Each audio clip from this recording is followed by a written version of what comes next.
Toute l'histoire de l'art telle qu'on le conçoit maintenant et dans le sens de l'art qui se pose comme une question, on va dire, c'est carrément le rôle en fonction de Dieu. Depuis la mécanisation, donc, le rôle de l'art n'est plus associé à Dieu. Il est associé à une valeur marchande, à une valeur spéculative.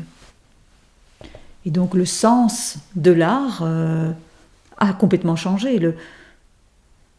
Pour garder captif tout l'aspect de la création, pour aider à nous garder captifs de cette matrice du contrôle de la pensée.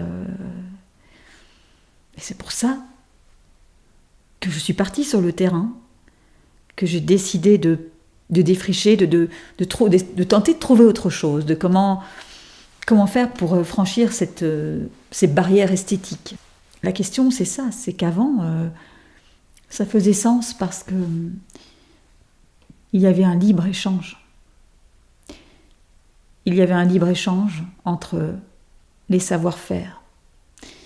Un libre-échange de la connaissance. Ça a émergé au moment de la Renaissance, de l'époque Renaissance. Et tous ces savoir-faire qui ont été redécouverts ont permis l'émergence d'une civilisation, l'émergence d'un renouveau. Ces savoir-faire qui venaient de très très loin, ces connaissances qui venaient de très très loin dans le passé, comme notamment les connaissances à travers les Égyptiens, la philosophie des Égyptiens qui a été traduite en grec, alors que les Égyptiens, eux, ne voulaient pas que leur philosophie soit traduite par écrit parce qu'ils avaient inventé une tradition orale et que pour eux, traduire cette tradition orale, c'était renier toute une part de leur philosophie, c'était dangereux parce que la mémoire est associée à cette tradition orale est importante. Faire travailler notre mémoire, à partir du moment où la mémoire est associée est emprisonnée parce que, ou plutôt que la mémoire est altérée, il y a une forme d'altération de la mémoire parce qu'on se dit qu'on peut avoir accès à un texte, ou que si on a toujours un texte sous les yeux, c'est pas grave, même si on mémorise pas, on a un texte, là, on a une preuve écrite, on a un texte, donc on atrophie notre manière de mémoriser, on atrophie notre mémoire, on atrophie cette capacité de pouvoir gérer à partir d'informations, de les organiser comme un tout. C'est pour ça que la question du territoire est fondamentalement importante. En enfermant l'art dans cette mécanisation et ainsi que tous les autres métiers, tous les savoir-faire ont été de plus en plus éradiqués, de l'absence de la présence humaine qui a créé une nouvelle forme esthétique, une nouvelle manière de vivre, de penser, qui a altéré cette notion du sens et de notre relation au sens de notre vie, au but de notre vie et au sens de notre relation aux autres. Parce qu'on est coupé. On est coupé de la base, on est coupé du savoir-faire, de l'importance du savoir-faire et de qu'est-ce qui faisait que le savoir-faire était lié au divin. Et donc en allant d'abord à la rencontre de l'autre, en allant vers l'inconnu et surtout vers ces vieux peuples qui ont gardé en mémoire la notion d'espace, la notion intime de la relation au territoire. Cette relation au territoire qui est l'épine dorsale des problèmes de notre monde. Qui va contrôler le territoire? Qui va contrôler les richesses de tous les territoires qui actuellement forment le BRICS, d'ailleurs, en ce moment, tous ces territoires tous ces pays qui se sont alliés. Cette notion du tout est très difficile à exprimer au jour d'aujourd'hui,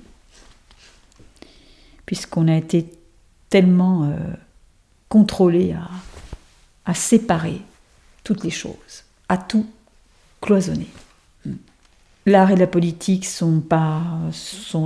voilà, mais pourtant l'art et la politique sont complètement liés. La politique, l'art et l'humain. Il n'y a pas de société heureuse sans art, sans beauté, sans raffinement. L'art, c'est le raffinement. Les besoins primaires aussi, c'est quoi? C'est solliciter notre intellect, notre intelligence, notre esprit, notre inventivité, notre besoin de se renouveler, de faire sens, de faire du sens. Que notre vie ait du sens.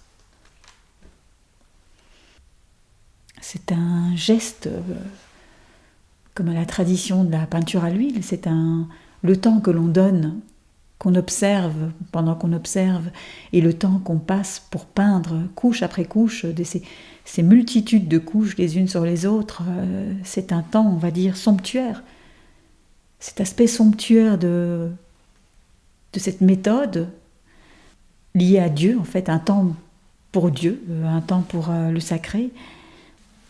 Ce geste somptuaire, finalement, c'est ça qui fait du sens.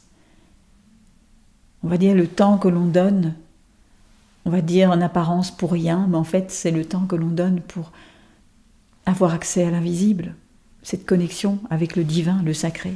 Ce qui me lie aux autochtones, c'est le temps somptuaire à les peindre, à peindre leurs portraits, à peindre cette situation qui nous a marquées toutes au moment des élections de Nutashquan, ce temps somptuaire qui est offert en relation au divin, mais aux autochtones, aux gens que j'aime, c'est ça qui donne du sens à ma vie, mais qui donne du sens à notre relation aussi. C'est ça qui marque le fait qu'on puisse exister et non pas juste subsister. C'est pas juste de la survie, là. Est-ce qu'on peut exister déjà? C'est ça qui permet de contrer cette méconnaissance aussi des peuples. Comment est-ce qu'on peut contrer cette méconnaissance des peuples sans une telle approche? C'est impossible. C'est pas avec cette histoire d'art contemporain qu'on va pouvoir le faire. Cette machination nous a détruits et a détruit le sens de notre existence, a altéré la marque de notre existence.